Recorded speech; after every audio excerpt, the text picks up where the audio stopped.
நல்ல முடிவு எனக்கு வர வேண்டுமானால் அந்த அடியானுக்கு அல்லாஹ் என்ன ஒரு அடையாளத்தை வெளிப்படுத்துவான்? நெற்றி வியர்க்கும். நல்ல மௌத்தினுடைய அடையாளம். சில பேர் நெத்தி வைத்து அதாபுல இருக்காங்க நம்ம நினைக்க கூடாது. அது நல்ல மௌத்தினுடைய அடையாளம். புரைதா என்கிற சஹாபி தன்னுடைய நோய்வாய்ப்பட்ட சகோதரனை பார்க்க போறார்.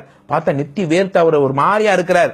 பதறி அடிச்ச ரசூலுல்லாஹ் வந்து சொல்றாரு, யா ரசூலல்லாஹ், என்னுடைய சகோதரன் நோய்வாய்ப்பட்டிருக்கிறாரு, மரணத்துக்காக அவர் அப்படி போராடிக்கிட்டு இருக்கிறாரு, அவருடைய நெத்தியெல்லாம் வேர்த்துக்கிட்டு இருக்குன்னு ரசூலுல்லாஹ் சொன்னாங்க. அவர் சொல்றார், சமிஅத்து ரசூலுல்லாஹி ஸல்லல்லாஹு அலைஹி வஸல்லம் யகூல், பெருமானார் சொன்னதை நான் கேட்டிருக்கிறேன், அதாவது நான் உணர்ந்தேன்.